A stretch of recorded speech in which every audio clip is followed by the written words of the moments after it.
Hello friend, this is Pankaj and you watching investing with Pankaj. Investing में अक्सर ये बहुत बड़ा कंफ्यूजन रहता है कि क्या वाकई इंपॉर्टेंट है और क्या उतना इंपॉर्टेंट नहीं है। एक एग्जांपल देखें, ऑयल प्राइसेस। जैसे ईरान और इजराइल के बीच में वॉर शुरू हुआ तो लोगों को लगा कि अचानक से बहुत ज्यादा डिस्कशन बढ़ गया इस बात के ऊपर कि ऑयल में क्या हो रहा है। आप जितने भी न्यूज़पेपर देखें या जितने भी न्यूज चैनल देखें जो बिजनेस फोकस्ड है या मार्केट फोकस्ड है, आपको हर जगह डिस्कशन दिखेगा कि ऑयल के प्राइस पे बहुत इंपैक्ट आएगा और ऑयल के प्राइस से बढ़ने से इंडिया के मार्केट को बहुत नुकसान होगा। अगर आप देखें कि बहुत सारी ऐसी चीजें हैं जो कि थोड़ा सा केयरफुली सोचने वाली चीजें हैं और जिस तरह से मीडिया उन चीजों को प्रेजेंट करता है शायद उस तरीके से वो प्ले आउट नहीं करती हैं। आज हम इसी चीज के बारे में बात करेंगे कि किस तरह से आप अपनी सैनिटी या जो आप केयरफुल थिंकिंग है, डिसीजन मेकिंग है, उस पर फोकस्ड रहें और इस बात को ज्यादा ना सोचें कि किन चीजों के बारे में बातचीत ज्यादा हो रही है, बिकॉज जिन लोगों का जो काम है उन्हें वो करने दीजिए, आप अपने हिसाब से सोचिए। अब शुरुआत करते हैं कि क्या हम देख रहे हैं कि फॉर एग्जांपल ये बात बिल्कुल सही है कि इंडिया जो है वो बहुत बड़ा ऑयल का इंपोर्टर है। जो ऑयल हम इंपोर्ट करते हैं हर साल लाखों करोड़ों रुपए का ऑयल इंपोर्ट होता है हमारे यहाँ। और अगर आप देखें कि हमारी 80 से 85% जो रिक्वायरमेंट है वो इंपोर्ट से पूरी होती है और इसका सीधा सीधा मतलब ये निकलता है कि हमारी जो डिपेंडेंसी है ऑयल पे बहुत ज्यादा है। तो ऑयल अगर प्राइस बढ़ेगी तो डेफिनेटली इंपैक्ट आएगा। और मुश्किल ये है इस चीज में कि जो आपको बहुत सरप्राइजिंग भी लगेगी और जिस बात को काफी लंबे समय के एक्सपीरियंस के बाद मुझे समझ में आया कि ये रिलेशनशिप उतनी लीनियर नहीं है कि ऑयल का प्राइस बढ़ा तो मार्केट पे इंपैक्ट आ गया। और वो हम देखेंगे, वो हम भी आगे इस बारे में डिस्कशन करेंगे कि ऑयल का जो प्राइस है वो कुछ हद तक प्राइस बढ़ना अच्छा भी होता है। किन परिस्थितियों में अच्छा होता है और किन परिस्थितियों में खराब होता है वो हम चर्चा करेंगे। अब कहने का मतलब ये नहीं कि ऑयल प्राइसेस मैटर नहीं करते, लेकिन जो नुआंस थिंकिंग है, जो केयरफुली उसके बारे में सोचने वाली चीजें हैं वो बहुत ध्यान देने योग्य है। ये नहीं कि ऑयल प्राइस बढ़ गया तो मार्केट गिरेगा और बेच के निकल जाए, that would be a disasters thing for your portfolio. तो अब क्या हो रहा है कि जो डिस्कशन आप देख रहे हैं कि ईरान और इजराइल के बीच में जो कुछ चल रहा था उसके बीच में एक बहुत अचानक से ये इंपैक्ट आ रहा था कि ऑयल 10% बढ़ गया, 8% बढ़ गया और उसकी वजह से हमारे मार्केट के ऊपर इंपैक्ट आएगा। अब अगर आप देखें कि ऑयल प्राइस का चार्ट जो आपको स्क्रीन पे अभी दिख रहा है, इसमें एक बहुत इंटरेस्टिंग चीज दिखेगी कि एक बहुत बड़ा ऑयल शॉक आया था अर्ली 70s में। एक 1974 1973 के आसपास की बात है, आज से लगभग 50 साल पहले ऑयल के प्राइस अचानक बढ़े थे। उस कारणों की विवेचना नहीं करेंगे, उन कारणों में नहीं जाएंगे, बट एक बहुत बड़ा ऑयल शॉक उसको कहा जाता है। उसके बाद से अगर आप ऑयल की प्राइसेस देखेंगे तो एक निश्चित रेंज में है। और ये रेंज में क्यों है? क्योंकि अगर आप देखेंगे there is more stability in terms of demand and supply. और उस अगर ऑयल शॉक को छोड़ दें तो आप देखें कि एक रेंज है जो उस रेंज को, ऑफ कोर्स 2020 में जब कोविड हुआ था रेंज वायलेट हुआ, अचानक से ऑयल प्राइसेस नेगेटिव भी दिखे बहुत छोटे समय के लिए, लेकिन उस चीजों को छोड़ दें तो आपको ऑयल प्राइसेस एक रेंज में दिखे। अब आगे बात करते हैं कि ये जो ऑयल प्राइसेस हैं, अगर हम पिछले 10 साल का जो चार्ट देखें, पिछले 10 साल के चार्ट में अगर आप देखें कि कुछ भी हुआ है मार्केट में या कुछ भी हुआ है दुनिया में जियोपॉलिटिक्स में, फॉर एग्जांपल आपको याद होगा जब रशिया और यूक्रेन का वॉर शुरू हुआ था 2022 में, उस टाइम पे लोग ये कह रहे थे कि ऑयल तो $150 चला जाएगा, ऑयल तो $200 चला जाएगा, but nothing of that sort happened. अब आगे बढ़ते हैं, इस चीज को ये समझते हैं कि क्या हो रहा है इस चीज में, निफ्टी के ऊपर इंपैक्ट। अगर आप ऑयल प्राइसेस के चार्ट को देखें और ये निफ्टी का इंपैक्ट है जो आप देख रहे हैं पिछले करीबन 25 से 30 सालों का चार्ट, आपको देखिएगा कि यार ऑयल का तो कुछ इंपॉर्टेंस ही नहीं है। अब ऑयल का इंपॉर्टेंस क्यों नहीं?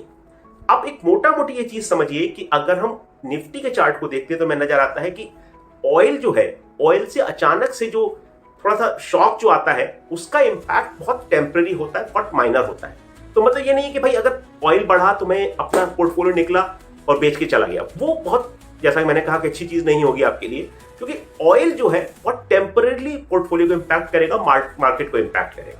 और ये चीज हम क्यों कह रहे हैं? अगर आप देखें कि बहुत सारी रिसर्च इस चीज के ऊपर हुई है कि निफ्टी का या इंडियन मार्केट का क्या कनेक्शन है ऑयल के साथ, तो बहुत ज्यादा कुछ क्रेडिबल एविडेंस आया नहीं है। ये नहीं आया कि भाई ऑयल बढ़ गया तो प्राइसेस नीचे गिर जाएंगे, मार्केट नीचे आ जाएगा। और वो क्यों होगा उसको भी देखेंगे एक मिनट के लिए।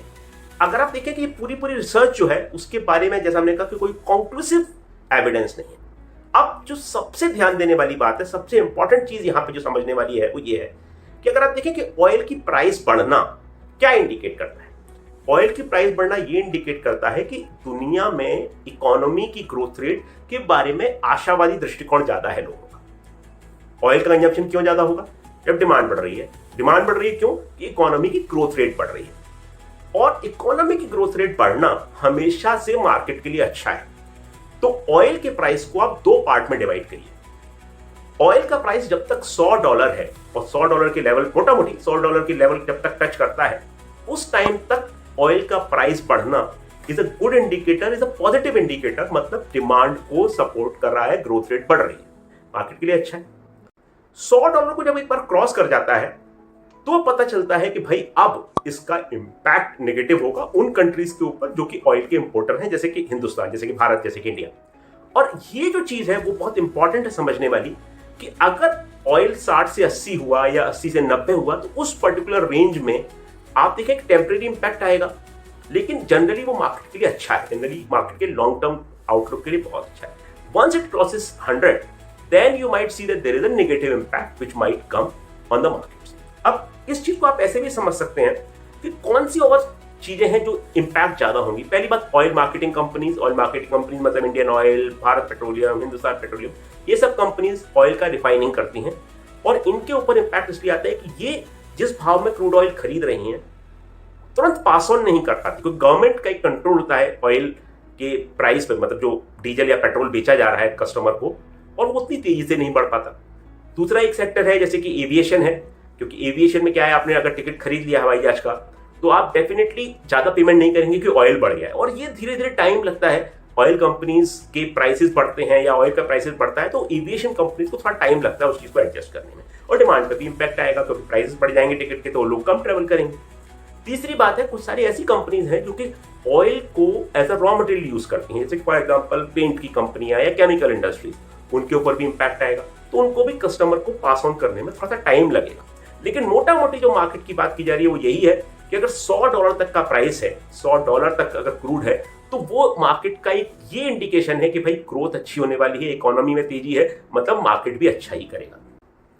तो इसका मतलब क्या निकला कि there is very weak relation between Nifty and your crude oil prices. दूसरी बात, बहुत सारे और फैक्टर हैं, जैसे फॉर एग्जांपल फॉरेन इन्वेस्टर को जो यूएसडी है या यूरो है, उनके जो इंपैक्ट होता है आईएनआर का, कैसे वो मूव करता है, उसका बहुत ज्यादा ख्याल रखना पड़ता है, क्योंकि वो लोग तो यूएसडी में इन्वेस्ट करेंगे और उसके बाद उनको यूएसडी में रिटर्न चाहिए। ग्लोबल ट्रेड जो है, ग्लोबल ट्रेड के जो फैक्टर्स हैं वो ज्यादा इन्फ्लुएंशियल होते हैं। मतलब ये है कि अर्निंग्स जो हैं, जो किसी भी कंपनी की हैं या किसी भी निफ्टी या मार्केट की हैं, वो ज्यादा मैटर करेंगे बजाय एक पर्टिकुलर फैक्टर जो ऑयल का है या क्रूड का है। अब अगर आप देखें कि फंडामेंटल क्वेश्चन आपको अपने आप से क्या पूछना है, अगर आप इन्वेस्टर हैं तो आप डिसाइड करें कि भाई मुझे जो डेली बेसिस पे न्यूज आती है उसके बेसिस पे क्या ट्रेड करना है। ट्रेड करना है मतलब मैं सुबह बेचूं शाम को खरीदूं, या सुबह खरीदूं शाम को बेचूं, उस तरह का मुझे करना है क्या, आज बेचूं कल खरीदूं, आज खरीदूं कल बेचूं, वैसा करना है तो आप ट्रेडर हैं। लेकिन आप इन्वेस्ट कर रहे हैं थोड़ा लंबे होराइजन के लिए, तो आपके लिए ये डेवलपमेंट उतना ज्यादा मीनिंगफुल नहीं है और आपको उनसे घबराने की जरूरत नहीं, उनसे डरने की जरूरत नहीं है। दूसरी बात, मार्केट में आप इन्वेस्ट कर रहे हैं या स्पेसिफिक स्टॉक में। फॉर एग्जांपल अगर आपने इन्फोसिस में इन्वेस्ट किया हुआ है, या मैं कहता हूं कि अगर आपने किसी ऐसी कंपनी में इन्वेस्ट किया है जो कि ऑयल से बहुत कम कनेक्शन रखती है, तो आपको उतना डरने की बात नहीं। लेकिन अगर आप निफ्टी में इन्वेस्ट कर रहे हैं तो आप कहेंगे यार आज तो ऑयल प्राइस बढ़ा, वॉर हुआ, तो मैं फटाफट मैंने निफ्टी को शॉर्ट किया और मैं बेच के निकल गया। तो ये जो चीज है वो अप्रोच दोनों फर्क है। आप अपने आप को पहचानिए कि आप किस तरह के इन्वेस्टर हैं, ट्रेडर हैं, आप कितना मार्केट को समझते हैं। दूसरी बात, क्या आप इन चीजों को फोरकास्ट कर सकते हैं, मतलब कल क्या वॉर में होने वाला है, कब सीज फायर होगा, कब क्या होगा, ये इन्वेस्टर के लिए, भाई रिटेल हो या इंस्टीट्यूशन हो, बहुत इंपॉसिबल चीज है, कोई नहीं कर सकता, इसलिए उसके बारे में ज्यादा चिंता करने की जरूरत भी नहीं। अब फॉर एग्जांपल एशियन पेंट्स का हम एक केस स्टडी देखते हैं। एशियन पेंट्स के अगर आप स्टॉक प्राइस को देखें तो आप जो भी टाइम होराइजन लेंगे आपको एक चीज बहुत तेजी से समझ में आएगी कि क्रूड ऑयल का तो इंपैक्ट है, लेकिन उससे ज्यादा इंपैक्ट है जो कंपटीशन का न्यूज बढ़ा। हमने स्पेक्ट्रो कई बार डिस्कस भी किया है एशियन पेंट्स को, तो हम ये देखते हैं कि एशियन पेंट्स में जो भी कुछ होता है उसका पिछले 2-3 साल से जो कंपटीशन हीटअप हुआ है उससे ज्यादा कनेक्शन है बजाय क्रूड ऑयल के डायरेक्टली कनेक्शन होने के। तो लेसन क्या है, जो भी न्यूज आ रही है जरूरी नहीं है आप सब पे फोकस करें। हर किसी न्यूज से डरने, घबराने, मैं कहता हूं उसको समझने की, पढ़ने की भी जरूरत नहीं। 99% ऑफ द न्यूज और 90% of the news may not be relevant for your portfolio. आप क्या इवेंट्स को फोरकास्ट कर सकते हैं? नहीं कर सकते। वॉर को, सीज फायर को, ऑयल प्राइसेस को इम्पॉसिबल है आपके लिए करना। दूसरी बात, क्या आपको कोई एज है, मतलब क्या आप कुछ उस चीज में ऐसी समझ रखते हैं जो कि बाकी इन्वेस्टर से बेहतर है या आगे है? शायद नहीं, तो आप उसको इग्नोर करें, आप उसके बारे में ज्यादा कुछ कर नहीं पाएंगे। और एक्सेसिव ट्रेडिंग जो है, जो आप इनसे इन्फ्लुएंस होकर करते हैं, वो सिर्फ आपके ब्रोकर को फायदा पहुंचा रही है, आपको नहीं। ये मैसेज बहुत इंपॉर्टेंट है। Excessive trading is only good for your broker. Thank you so much. We'll stop here, but we'll come back next week with a different topic and with a different idea. Thank you so much. Take care. Goodbye.